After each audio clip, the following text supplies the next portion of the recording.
99% of global internet traffic relies upon a series of subsea fiber-optic cables around the world. But Chinese cable-cutting incidents have shown how easily they can be sabotaged. I believe that they were testing response times and reactions. It would be very easy to take down the global internet by targeting those subsea cables. If that happens, the last thing anybody's going to be thinking of in Poughkeepsie is Taiwan being invaded right now? Telecommunications entrepreneur and Rivada Networks CEO Declan Ganley has been working on a solution. It's called the Outernet, the world's first self-contained satellite-based communications network. And the Chinese regime has been trying hard to get its hands on it. It was made clear, you take the money, we launch this thing from China, we will be your partner. When I refused, they decided to launch a torrent, a tsunami of lawsuits. CCP lawfare has already cost Ganley and his company over $36 million. This is American Thought Leaders, and I'm Yanya Kellick. Declan Ganley, such a pleasure to have you on American Thought Leaders. Thanks for having me, Yan. So over the last 2.5 years, you've had to spend over $36 million on legal fees against Chinese Communist Party affiliated entities. How is this even possible? Explain this to me.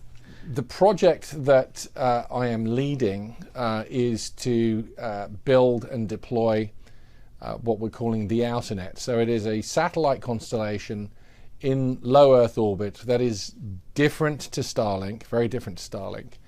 It's approximately 600 satellites in polar orbits, but with spectrum, radio spectrum that links from the ground up to the satellite and back again, that has high priority. So it's an important block of spectrum and a technology and an architecture that is unique. And without explaining technically how that's done, not because I'm not willing to do it, it's just it would take too long, it will create the world's first completely self-contained global communications network. So every other global communications network that you've ever heard of is actually a patchwork quilt of other people's stuff stitched together.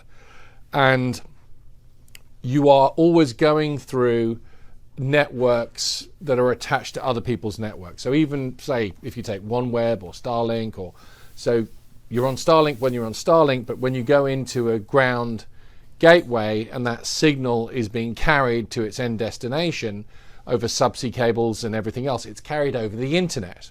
So these are internet services, ultimately internet networks, and that data is carried over a kind of public highway, if you will. The Outernet is a completely closed, non-public highway that is completely self-contained, that does not touch the internet. And so you can join any point on the planet to any other point on the planet without touching anybody else's network, infrastructure, ground relay station, subsea cable, etc.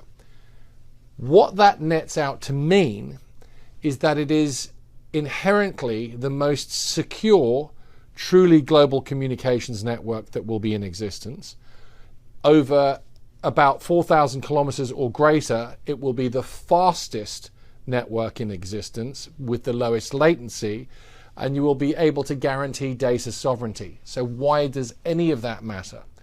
Because if you are a government, if you are a bank, if you are a large enterprise that wants, for whom ultra high speed, low latency, and complete data security, so avoiding the public internet, that matters, that's a very important and valuable capability to have.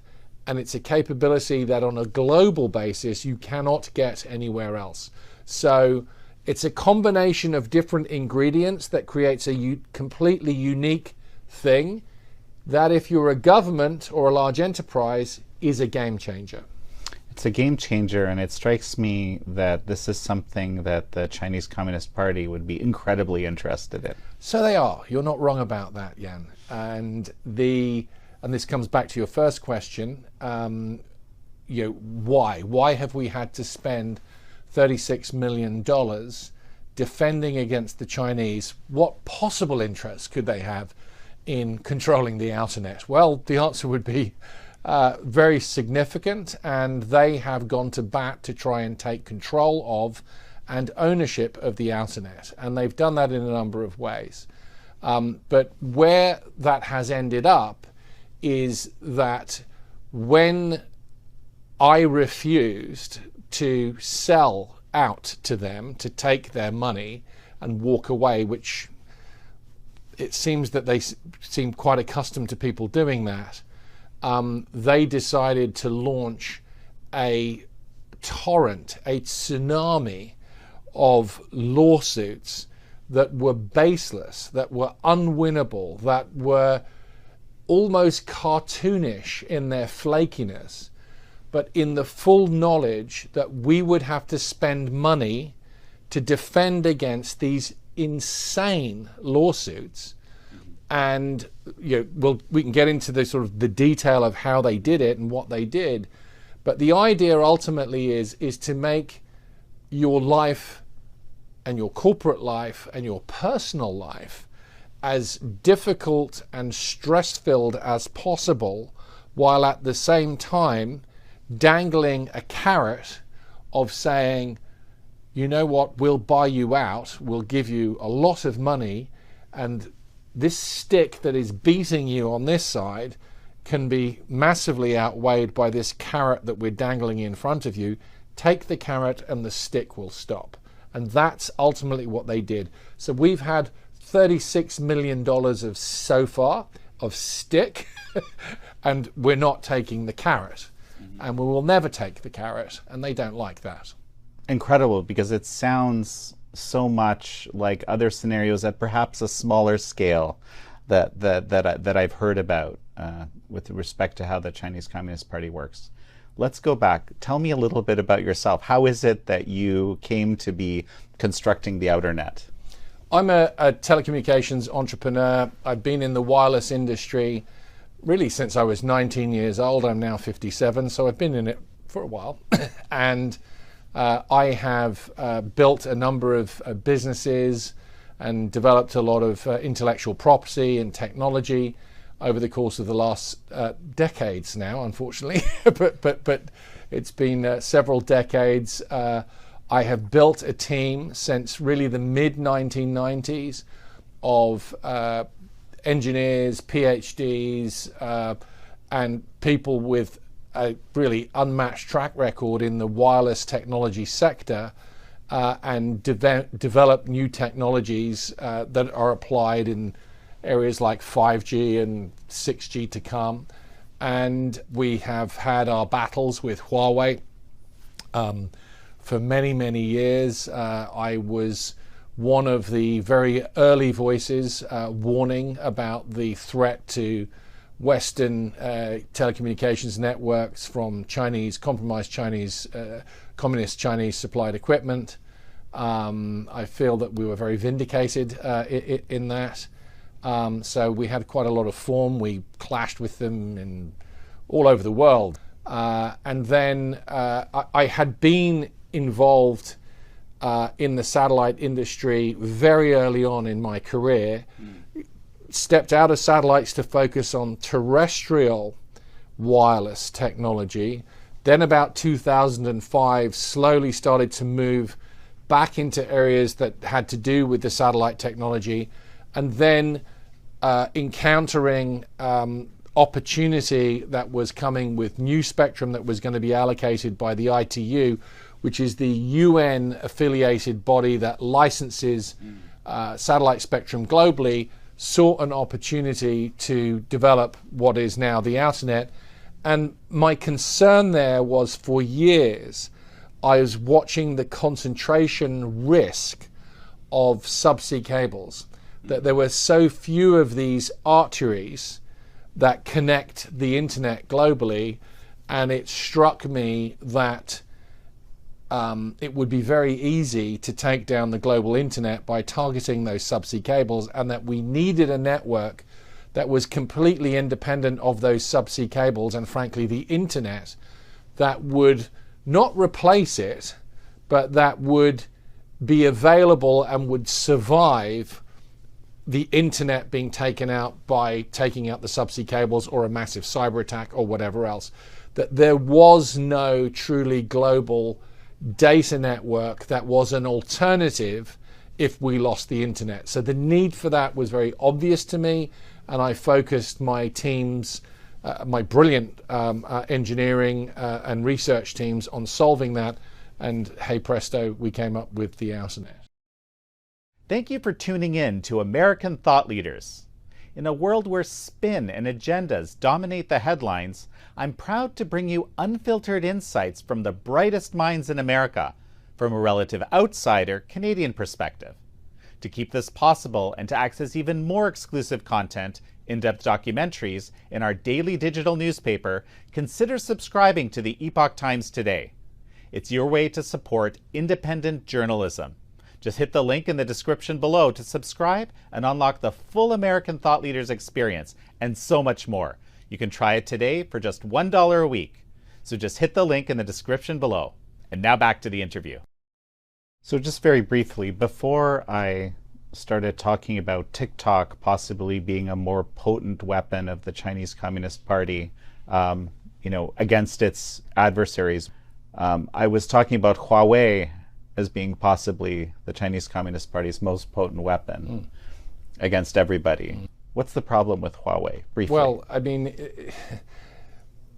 you have an entity that has to comply, even if we look at what's on the surface, what we know and is indisputably verifiable. They are legally required as a Chinese company to provide intelligence, access and information to the Communist Party of China. They actually have no choice. That's not to suggest they're doing it unenthusiastically. I believe they're very enthusiastic in what they do. And I'm on record for years talking about this threat, because once you have data networks that are providing regular communications for everybody, for people that are watching this show, whatever their walk of life, for businesses, for governments, for the installed everyday communications base, for the Internet of Things, for cars, for everything is operating over these wireless data networks.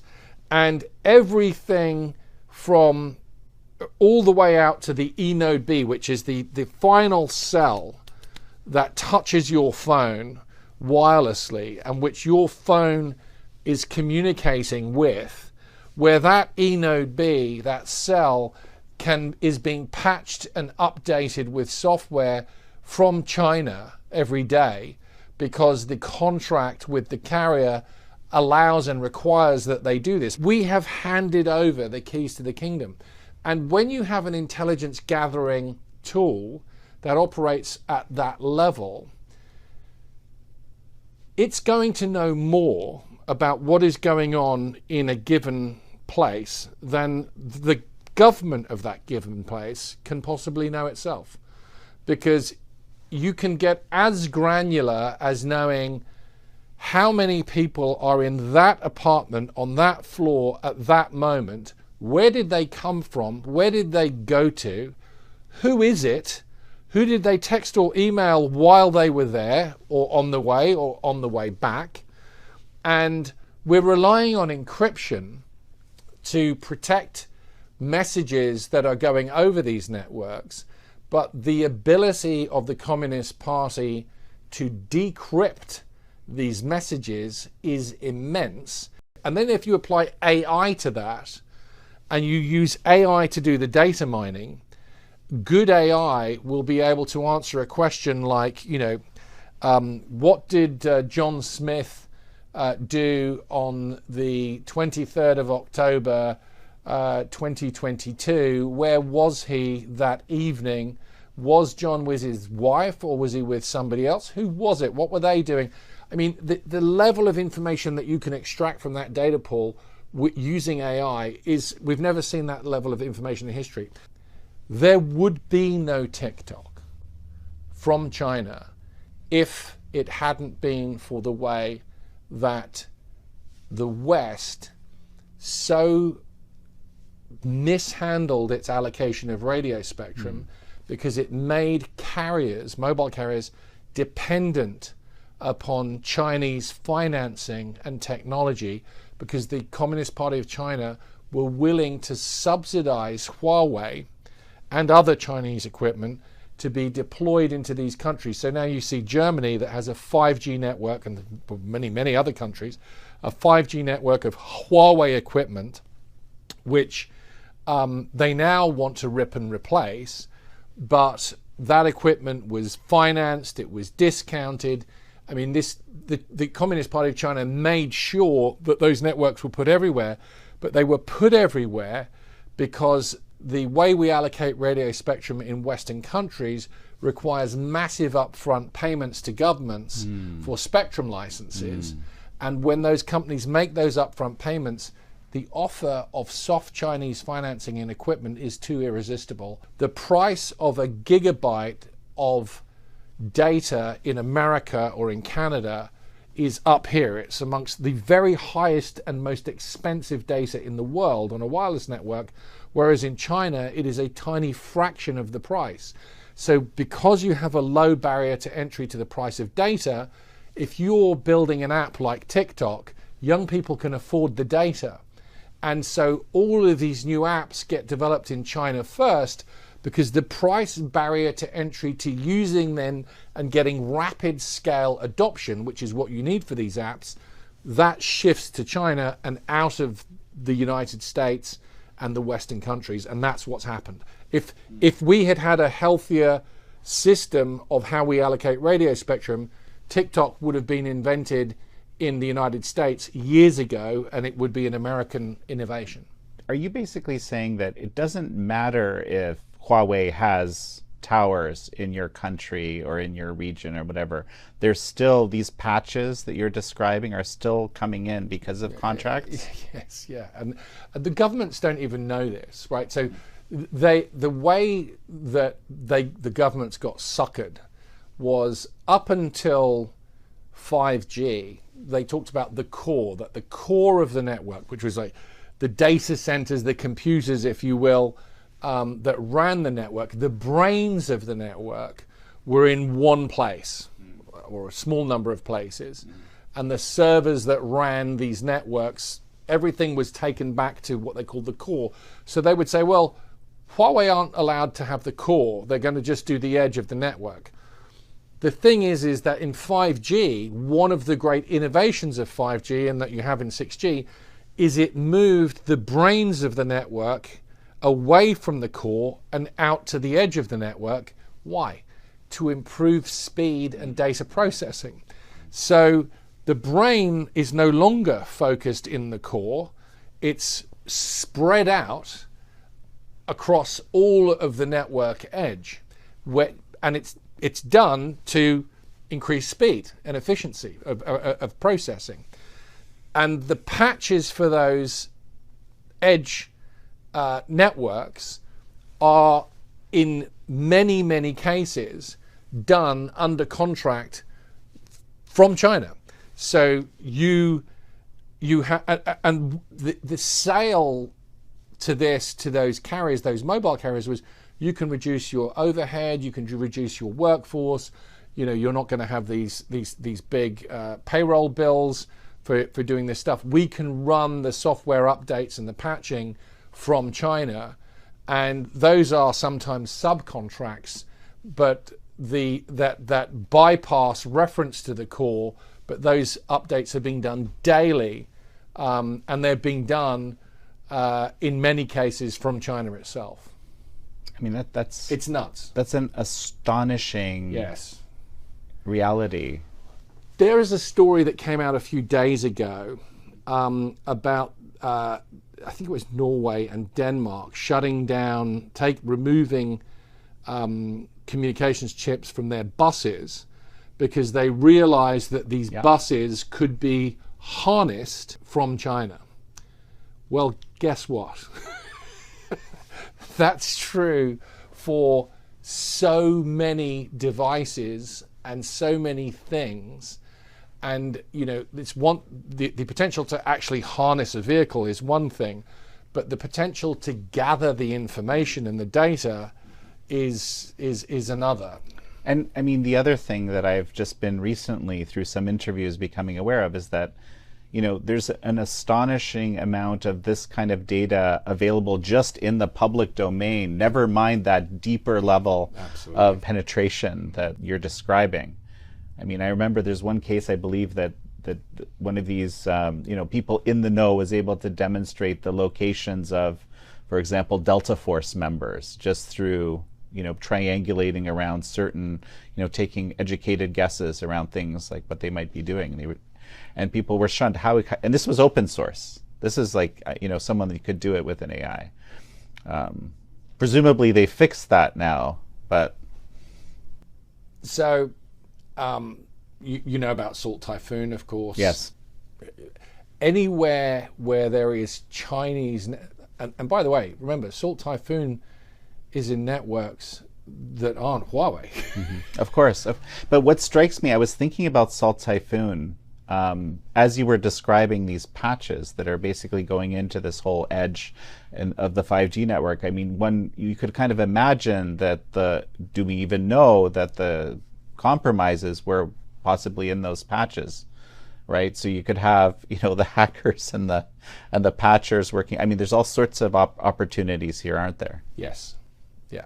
I mean, and we've talked about some of them, but it's there are more, and there is no halfway measure or, what can we do that's enough? It's really, on or it's off.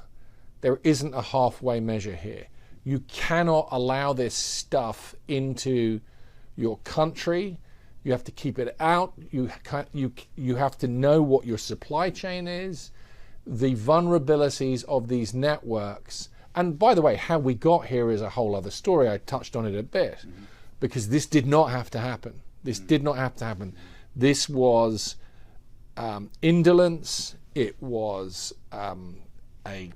frankly a failure of a regulatory failure and regulatory capture. And it was a lot of, and we're seeing it now, a lot of trying to close this stable door after the horse has bolted.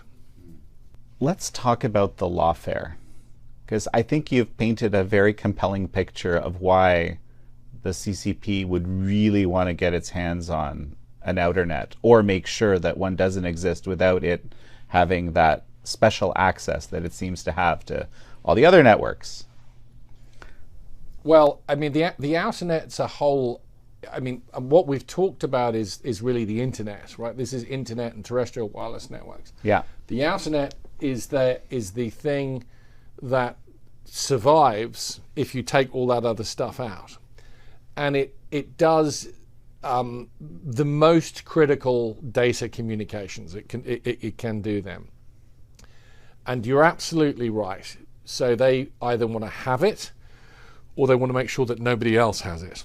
Mm-hmm. And that's sort of choice number two. And we've heard anecdotally that that's actually what they're looking for. But just one thing, if they were to cut those underseas cable, I've heard this discussed as a kind of an early, if they were to make an acute military move beyond this unrestricted warfare they've been waging, but actually, go into full kinetic. Yes. But wouldn't that cut them off as well? Yeah, but they're ready for that, I would argue. So if you know you're going to do that, and you have your own closed network in a continent that's continental terrestrial network, and you are planning for an event like that, and you have stockpiled the things that you would need to have before the internet went down, and you had transportation systems that were resilient enough to operate without the internet, you could do that. And look, if the internet goes out, today, and it goes out globally, that the approximately 550 global subsea cables were cut, the internet goes down. The existing satellite systems that you've heard about go dark. They won't work because they all use ground gateways and ground relay systems that ultimately require and rely on these subsea cables. So you will have this cascading domino effect where your phone, your smartphone, will not work. Your TV will not work because the IP-based signals that are producing that TV show and putting it onto your TV, that's going to all fail. The logistics systems that supply, that the wholesalers use to supply supermarkets will also fail. There will be no flights. Aircraft will be grounded because of the IP-based systems that they rely upon. Gas stations will not be able to get refueled because of the supply. When that happens, if that happens, the last thing anybody's going to be thinking of in, Poughkeepsie is Taiwan being invaded right now? And they're not going to think about it or care about it probably for months, because they're not even going to know it happened for at least days and probably longer. The first thing that will work reliably will be a transistor radio, and everybody should have one, but there'll be guys in bootstrapping radio stations to get the older some of the older stuff turned back on, so that they will be able to broadcast. And that scenario is not some dystopian, oh gosh, it would be so hard to do.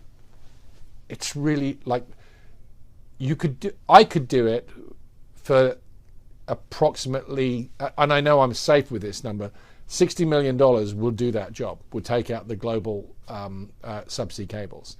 That's how pathetically vulnerable the global subsea cable infrastructure is, because it's so big, it's so vast, you cannot protect it all. And it's not academic. I mean, we saw these ships, basically dragging anchors and destroying these cables. We already see how it can be done. And in a taunt that was a very public taunt for those people that understand what they're looking at, when that Chinese ship cut that cable and then couldn't be boarded afterwards because it stayed in international waters. They stopped it, but they were able to stop it from being boarded and inspected.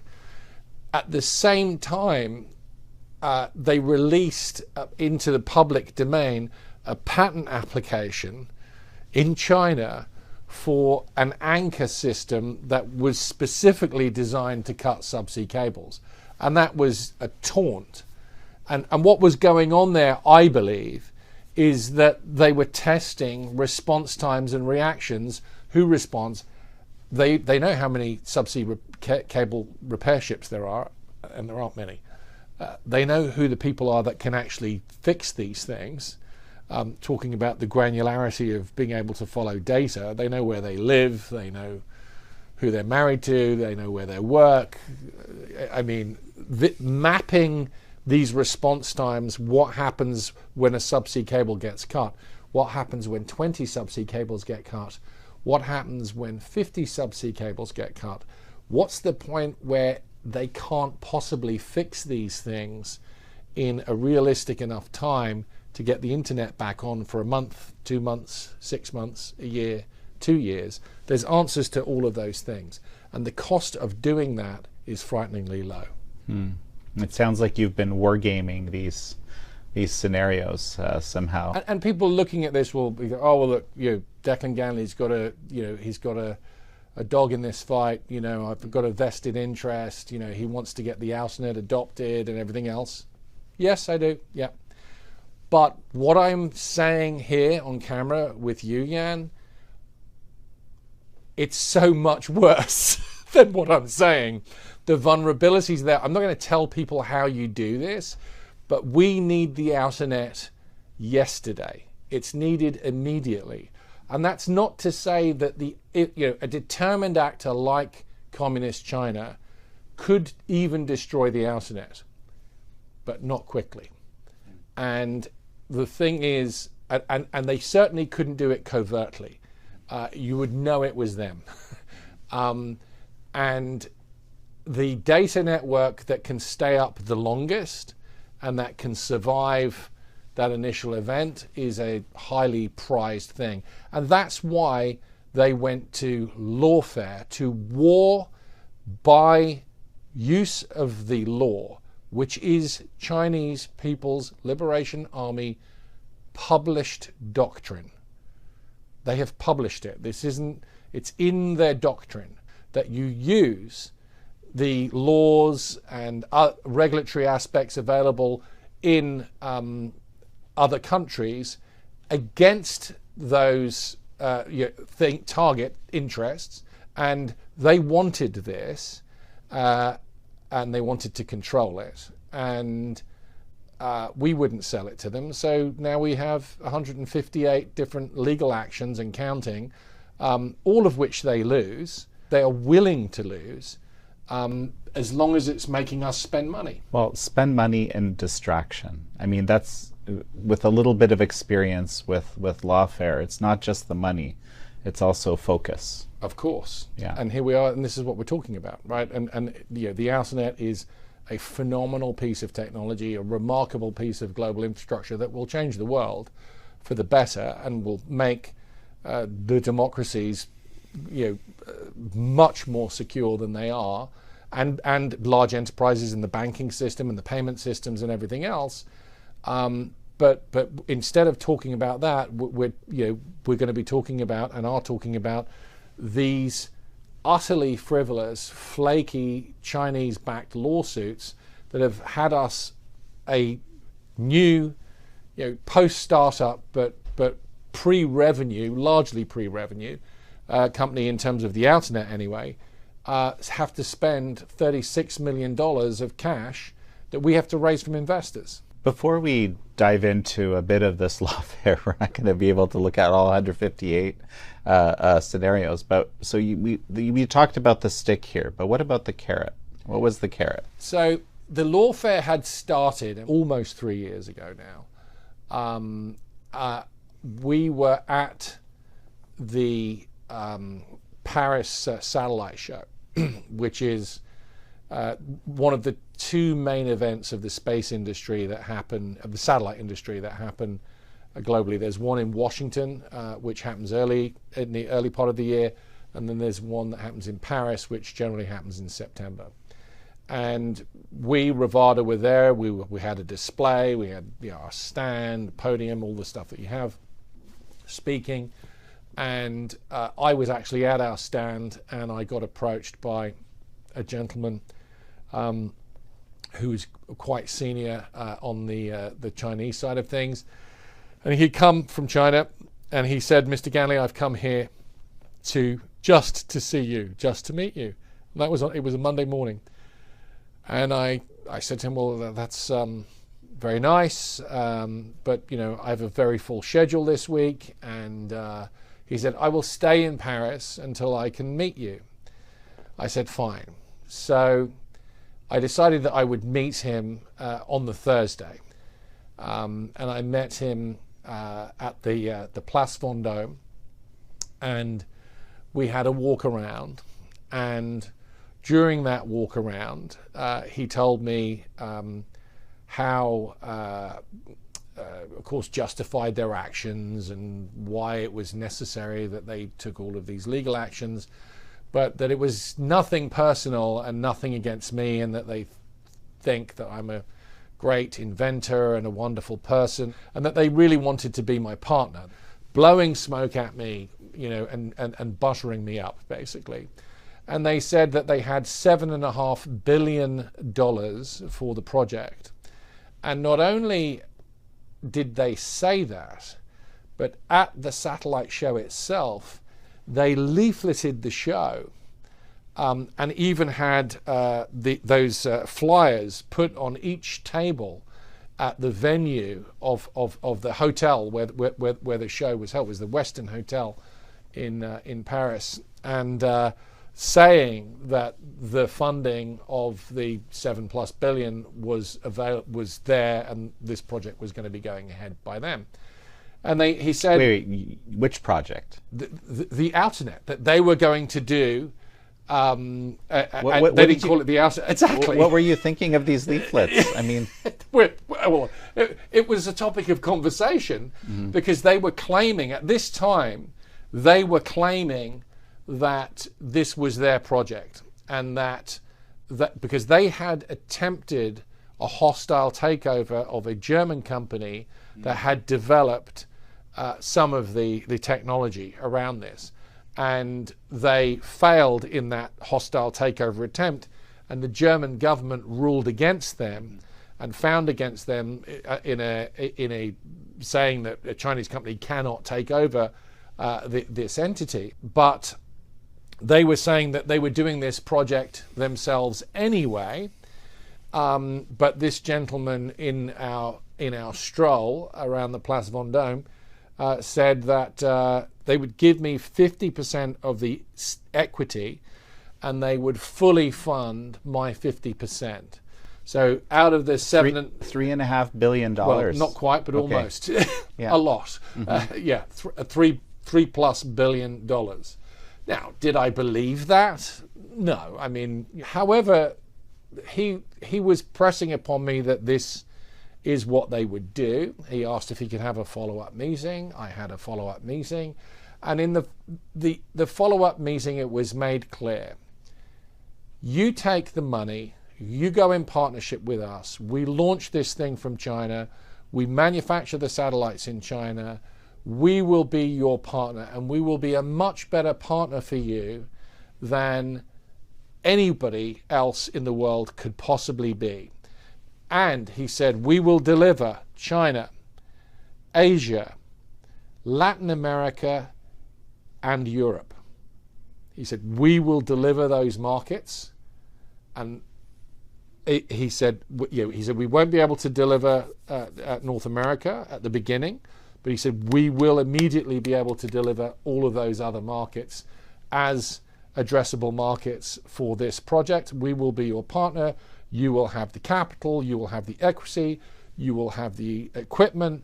We will get this thing done. You will use your team to work with us in China. You can keep some of the operations in Germany. And he didn't say it as bluntly as this, but that if you don't do this, your life will be miserable. The lawfare will increase, and we are going to make sure that this project will not happen. I mean, they were ready to give you everything. That's what he said. You would, I mean, the price of your soul, perhaps. Well, that's how I see it. Yeah, there were people that said, well, look, just do it. I mean, this is no one's going to care. No one's going to even know. Everybody else does it. And, there are entrepreneurs who have got massive interests in China, and it's never harmed them. It's never, far from it, it's propelled them. Why would it be any different in your case? And for me, I had taken a conscious decision many, many years ago to never do business in communist China. And the reason for that is I started off as a 19-year-old going to the Soviet Union to seek to do business there. And I saw that Ronald Reagan was right, that it was the evil empire. And I had Russians tell me that Ronald Reagan was right, that it was the evil empire. And the source of that evil was Marxism and was communism, where to be at the top of those organizations, you had to sell your soul. It wasn't an option to not do it. You had to do it. And I know what it is to deal with communists.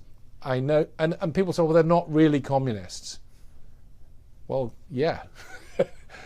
Maybe they're not really communists, but they are individuals who have sold out to be able to harness the power of that communist party, which only can exist by means of oppression, and the oppression of the human spirit and of human freedom. And if you think you're going to convert them, I would say you're being naively optimistic. And it's that old saying about, when they talked to what Lenin talked about, the capitalists will sell us the rope with which we shall hang them. That's what Lenin said. And we have been not just selling the rope, but giving the rope to the Chinese communists with which they are hanging us and our economies. We have transferred our industrial base to China. We have made our energy prices way more expensive than energy prices in China. We have absolutely handed them data network dominance on a plate, and now they want this Outernet. And why do they want it? Because they want the fastest network in the world, the lowest latency network in the world, the most secure network in the world. And you don't actually have to be Tom Clancy to imagine how that could be used to great effect by them. You're just reminding me of an episode I did some time ago with John Lenchowski, one of the chief Soviet affairs advisor at the NSC for Ronald Reagan. And he, very compellingly to your point, explains how you don't need people to believe in communism for it to actually be operational in a society. And in fact, in some ways, it's better for them not to believe entirely because it's more compromising. I mean, this is my... It's true, because if you're not a true believer, if you're not a true zealot, if you aren't really a Marxist and you know it's just a means to power, you're an even more compromised individual morally and spiritually. Let's talk about a couple of these cases. You're involved in court in Europe, in the US, and frankly, even in China itself, which must be... Well, that's a new development. Up until the last few weeks, all of the hundreds of legal actions took place in all Western jurisdictions. For the first time, they are now starting a case in China, in a court in Shanghai. And I won't be traveling, but... And they're accusing you of IP theft, which well, tell me what you think about that. Yeah. That can be broadcast. It is Alice in Wonderland. It is through the looking glass. It is the inverse and direct opposite of the truth. It is breathtaking and galling and shocks the conscience that somebody would lie by saying that black is white and would take you to court for it. And it's the IP that has been stolen from us is very, very extensive. And this is the thing, it's not actually about that. It's about making us have to hire lawyers and defend against a case and spend money. Can I give you an example of something in the US which is really an interesting case? So they sued the company and me personally for defamation on a zero-win chance defamation lawsuit, like just complete nonsense. And I'm not exaggerating. Basically, they said I called them Chinese, and therefore it was defamatory. It's like, but you're Chinese. I mean, this is who you are. It's on the documents, and the defense that we had to mount, if you're suing somebody for defamation, or you're suing me for defamation, you would sue where you can get jurisdiction. And the best places to sue if you want to take a defamation case are London, the UK. Ireland is also a very good place, because the defamation, the hurdle for defamation is a lower hurdle. Now, the awards in the UK or Ireland are not as high as they are in America because the defamation hurdle in America is much higher. But if you win a defamation case in America, the awards are much bigger than they would be in the UK or in a place like Ireland. However, they sued for defamation in America. Why? Because when you lose a case in America, generally the courts do not award costs automatically. If you were to sue, if you were to sue me, for example, in London, and you lost, it's highly likely that the court will award costs against you. So you would have to pay my legal fees. If you were to sue me here in Washington, D.C. for defamation, and you lost, you probably wouldn't have costs awarded against you. And then what you do is when you would lose, you then appeal that decision. And then when you lose the appeal, you appeal that decision. And then when you lose that appeal, you keep appealing until the courts say you are no longer allowed to do that. And that's what happened in the US.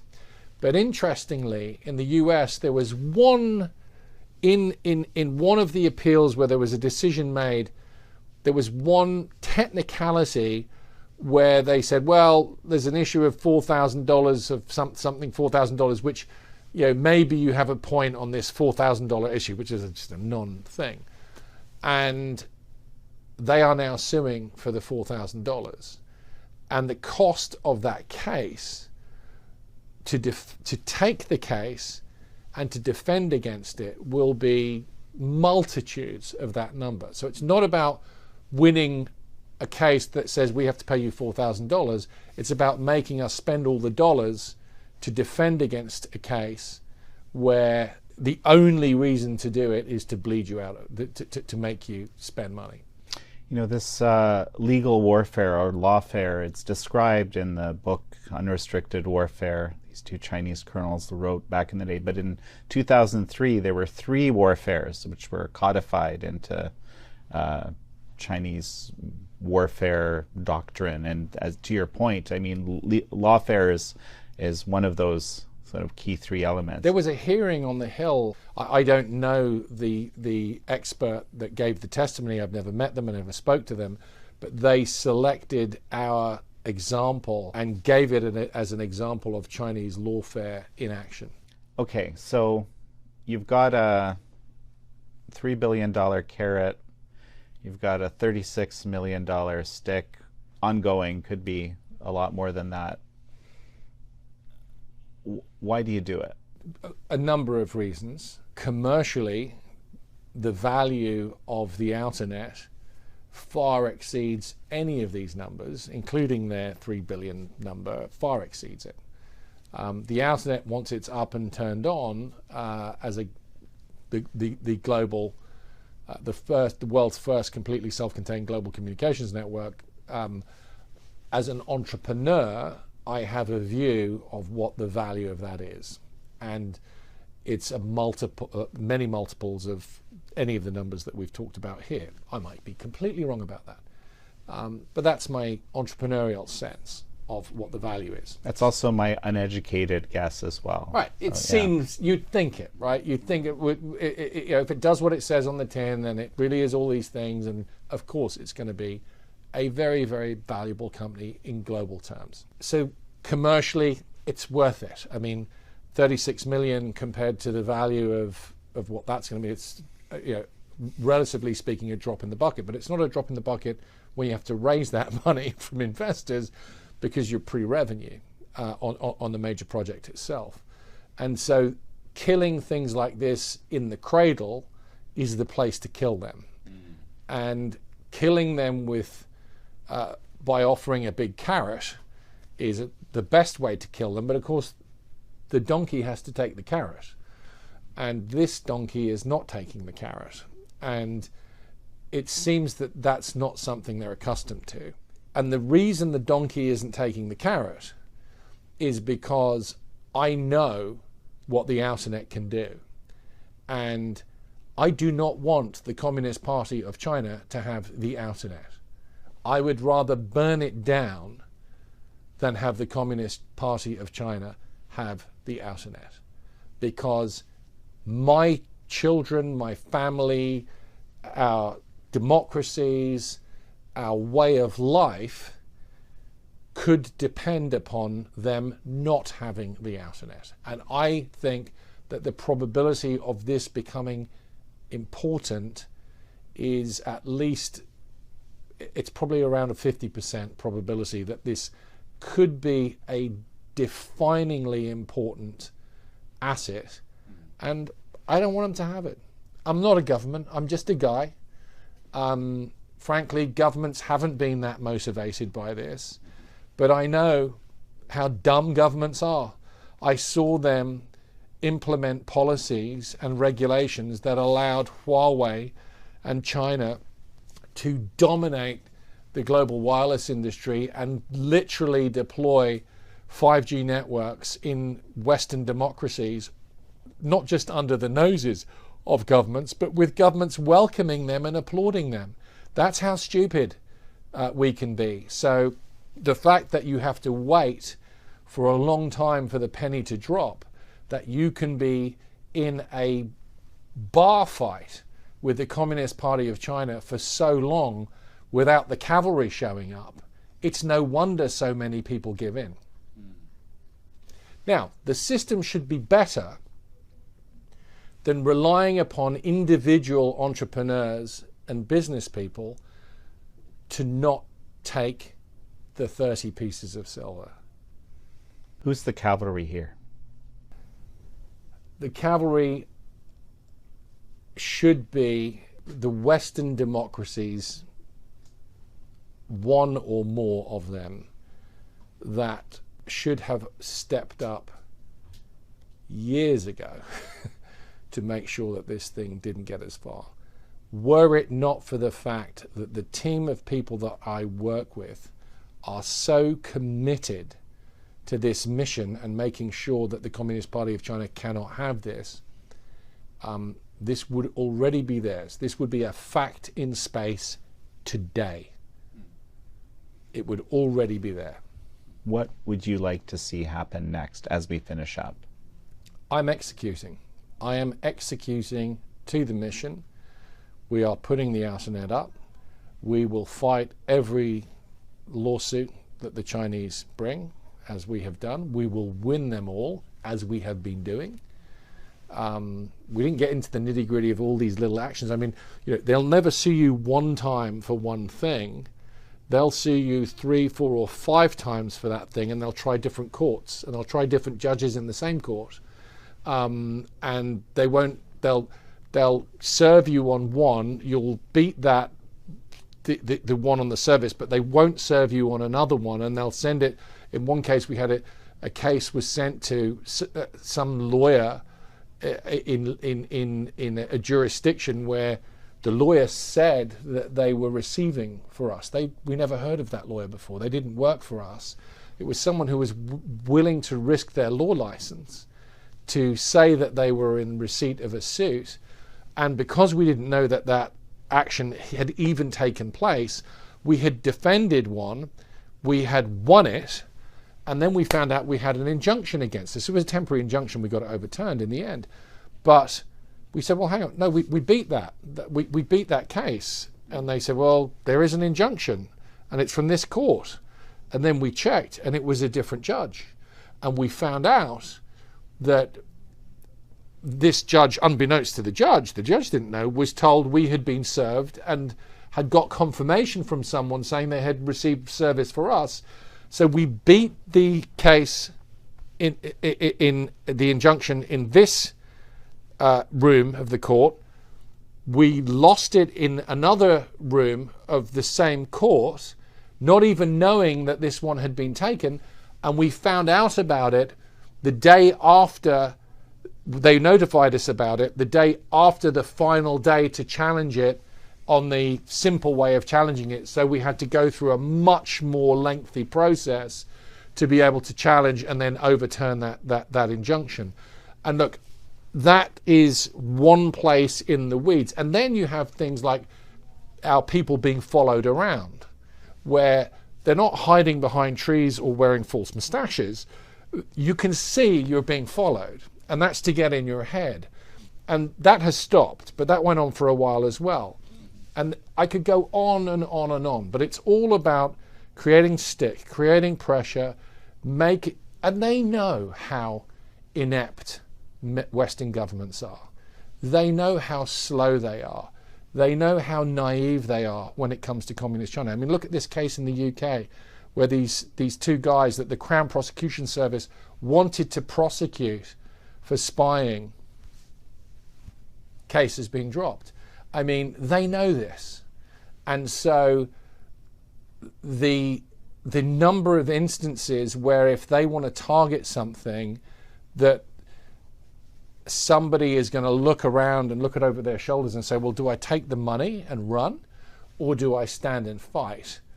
And the cavalry aren't going to show up for quite a while. And actually, my message here is, and it's probably not a great message, but understand that if you are in the private sector and you are fighting the Communist Party of China on something, the cavalry ain't coming for a long time, if it comes at all.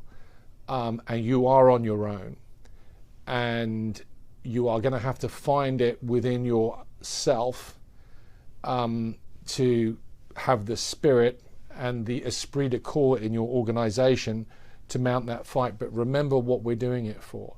We're not doing it because the government tells us we shouldn't deal with the Communist Party of China.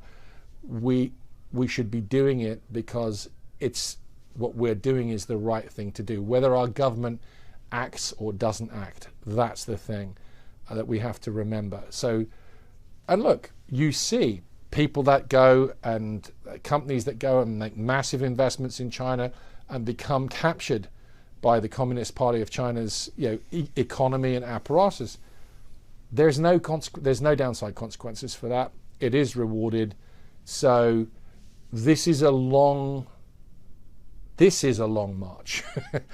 This is a long march, and we have to have the character and the spirit to make it. And if you are in the private sector and you are being targeted this way, expect that you're going to have to fight on your own, and it's a lonely place sometimes, but eventually it will be worth it. The word courage comes to mind. It does. And courage, I don't know if you've ever watched that. There was a British show made in the 80s called Yes Minister. And of course, people that are familiar with London, Washington will know it very well. You know it very well, yeah.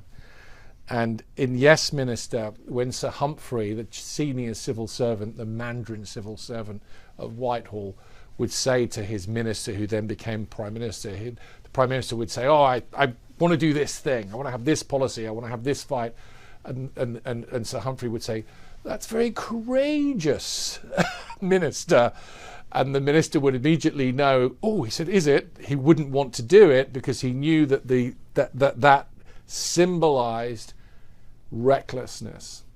And courage is something that has been devalued in the West over the last 40 years. It is not prized. It's prized in military action. It is not prized in private sector action. It is not prized in commercial action. Nobody gets thanked for being courageous. So when you hear that a business leader is being courageous on a point of principle, people hear, this sounds expensive. That's a broken system, by the way, as you know. I think that there is long-term value in courage, and I think there's long-term commercial value in courage on not taking the money and running. I believe that. I also believe it's just the right thing to do, because I believe, I'm a Roman Catholic, and I think that ultimately I will be accountable to the final judge for what I do or do not do, and that certainly motivates how I think about things. Well, Declan Ganley, it's such a pleasure to have had you on. It's been an honor to be on, Jan. Thank you very much. Thank you all for joining Declan Ganley and me on this episode of American Thought Leaders. I'm your host, Jan Jekielek.